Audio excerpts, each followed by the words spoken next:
Olá pessoal, eu sou Carlos Maia, dirigente aqui do nosso movimento organizado Coxa Comunas, e hoje nós temos aqui como convidado o representante, uma liderança do movimento de entregadores de aplicativos, Ludjei Santos, Coxa Branca. Está fazendo a questão de dizer que é Coxa Branca, ainda bem, e por isso que ele está conosco aqui, ainda que o nosso movimento seja aberto também para outras torcidas, outros representantes de outras torcidas.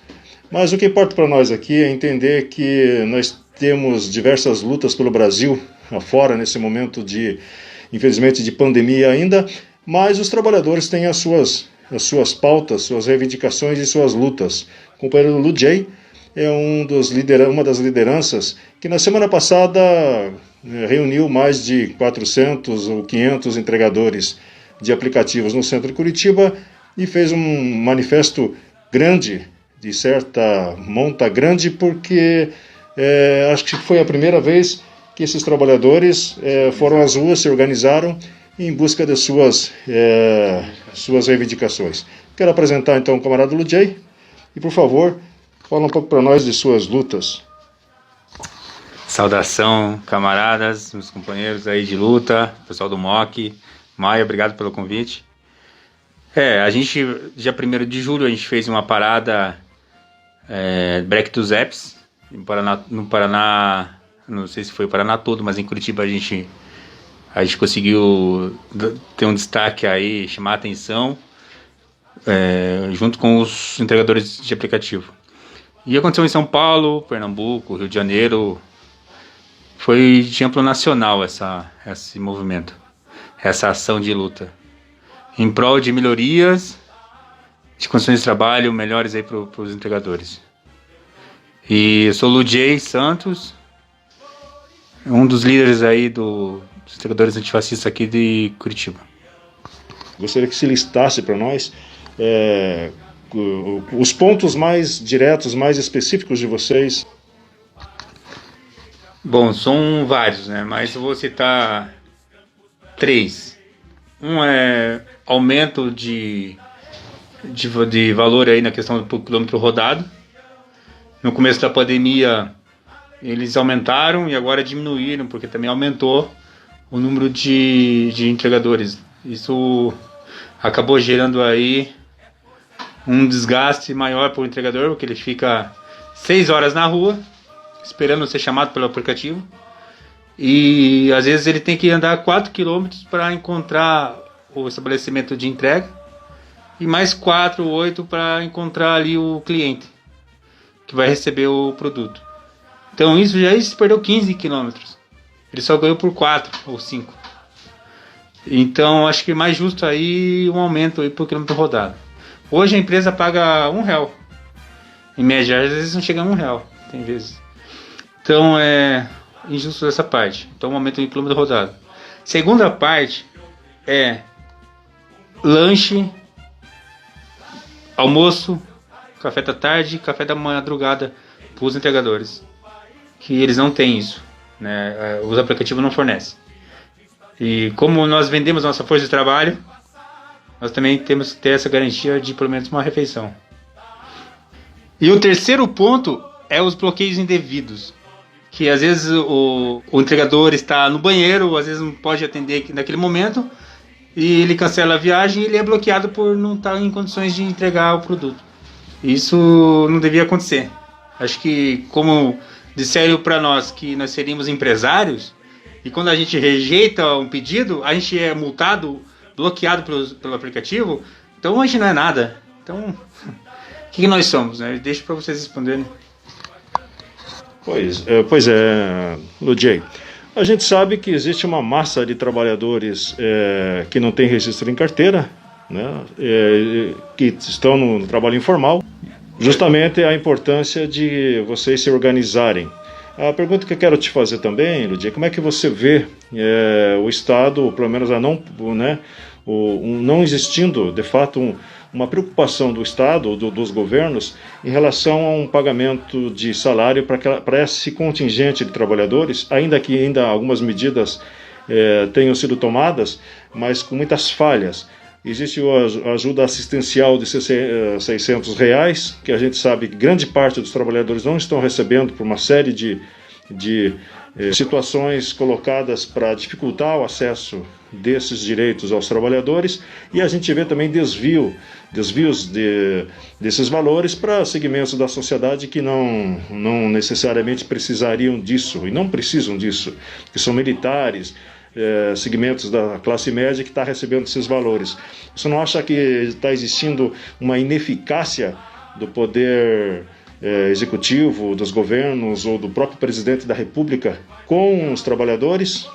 E aproveitando essa minha pergunta, como é que vocês veem o governo Bolsonaro, né, diante das reivindicações de trabalhadores, não só da tua categoria, mas dos trabalhadores em geral?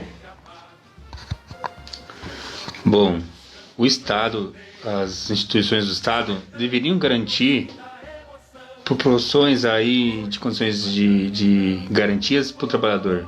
A gente sabe que o Estado ele se afastou do trabalhador, retirando as garantias do trabalho que ele tinha, que foi consolidado aí por lutas, e hoje nós sofremos esse desamparo do Estado. Estamos na mão dos empresários. E só que esse patrão ele lava as mãos também, porque ele fala, não, quem gerencia os gastos, os pagamentos de vocês é o aplicativo, é uma inteligência artificial. E isso acaba blindando até o próprio empresário. O governo não tem essa autonomia mais de cuidar do trabalhador. Não, mas espera aí, nós estamos num país, nós temos um Estado. O Estado, que eu entendo um pouco do Estado, ele garante a normalidade da sociedade. E nisso também, ele garante também as garantias do trabalhador. Só que a gente não tem uma coisa nem outra. Então, como é que fica? Essa é uma pergunta que a gente tem que se fazer. Falaram pra gente, seríamos empresários e realmente não somos nada. A única coisa que a gente domina é o momento de entrega. E outra coisa, sobre a questão do presidente, é um governo que não liga pro trabalhador, não liga pra sociedade, mas a gente sabe que tudo que a gente conseguiu de direitos trabalhistas, de garantias institucionais, veio através das mobilizações, dos campos de luta, pelos trabalhadores. Muito bem, essa é a preocupação de todos que estão no mundo do trabalho. E quando a gente veio, você lembrou bem, a questão de estar hoje os trabalhadores à mercê da sua própria sorte. Com a reforma trabalhista do governo Temer, que foi o governo que deu o golpe na presidenta democraticamente eleita, e assumindo o Temer, que aconteceu tal da reforma trabalhista tão danosa aos trabalhadores e que agora tem consolidado com esse desgoverno de Jair Bolsonaro. Uma das propostas que ele colocou, e colocou foi o primeiro ponto que ele fez. Aniquilar. Não, foi a questão quando ele montou o ministeriado dele, ele falou que ia reduzir os ministérios de 23 ou 22, e ele reduziu sim, cortou um. E o ministério que ele cortou foi o Ministério do Trabalho. Nós temos um governo que, além de não ter ministério, não ter um ministro da Educação, não ter um ministro da Saúde, em plena pandemia, colocaram um militar que não é médico, não é da saúde. Nós não temos também um Ministério do Trabalho que foi cortado pelo Bolsonaro. Só quero emendar essa pergunta para você, Ludiei. Bem isso, pegando isso que tu falou, que é a desproteção dos trabalhadores, a sua própria sorte jogados para fazer esse trabalho diretamente de reivindicação ou de lutas pelos seus direitos direto com o empresariado, e o empresário joga na cara dizendo, olha, você trata com um aplicativo. E o aplicativo é a tal da inteligência artificial, quer dizer, vai tratar como é que você vai negociar com esse setor. Então, a gente quer parabenizar a luta de vocês. Você quer me falar mais uma situação aí dentro desse ponto? Só quero fazer uma pergunta. A gente tem um ministro da Economia chamado Paulo Guedes. Eu queria saber que ele está querendo fazer a reforma tributária, a reforma não sei de quais coisas aí, sobre a questão da economia, mas eu queria perguntar também qual é o que ele acrescentou na economia do país. Cadê os trabalhos? Eu queria saber isso, cadê os trabalhos? Ponto, é isso. Na verdade, quando ele tem proposta, e essa semana ele já anunciou que a proposta dele é continuar o processo de privatização, e tivemos agora a privatização da água lá no Rio de Janeiro, e a gente percebe que a proposta de Paulo Guedes é continuar com o desemprego, né, com o desmonte do Estado, e a proposta econômica do governo Bolsonaro é essa. Como diz você, criminalizar os movimentos sociais, aqueles que lutam, como o nosso movimento também de torcidas organizadas, que não é de hoje, que sofre pressão de setores da mídia e principalmente de governos autoritários e opressivos como esse de Bolsonaro, com a intenção de desmobilizar, desqualificar e desprezar forças populares, como a de vocês. Então a gente está nesse momento unidos nessa proposta, sejam as lutas das torcidas organizadas que saem às ruas para tentar levar a conscientização para os trabalhadores nesse momento de pandemia, onde a própria esquerda acaba não conseguindo se movimentar dentro dos seus sindicatos, dentro das suas organizações, por causa desse momento de quarentena. E as torcidas têm ido às ruas para fazer esse papel junto com a esquerda também.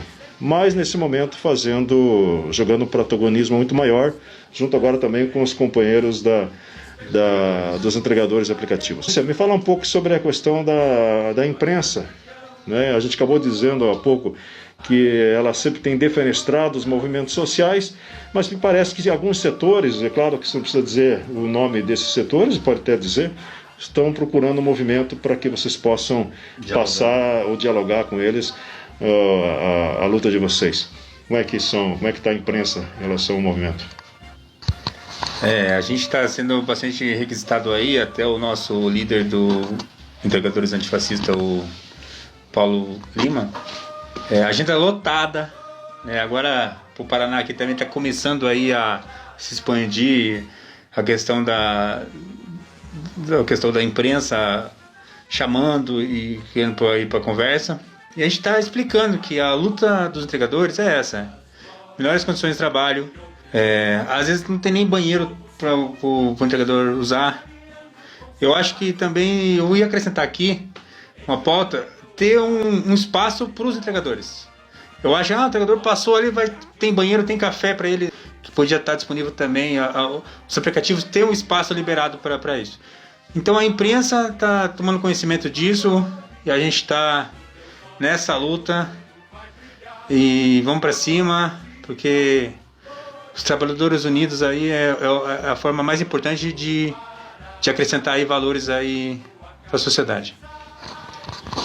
Muito bem, companheiro Ludzay, a gente vai encerrando por aqui dizendo que a importância do nosso movimento organizado Coxa Comunas também é essa, de trazer à tona aqueles companheiros, aqueles lutadores sociais que travam no dia a dia a luta pelos seus direitos.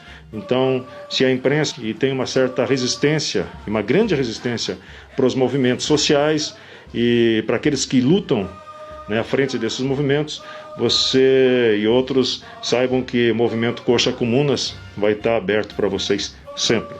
Um grande abraço a todos e tamo junto. Tamo junto.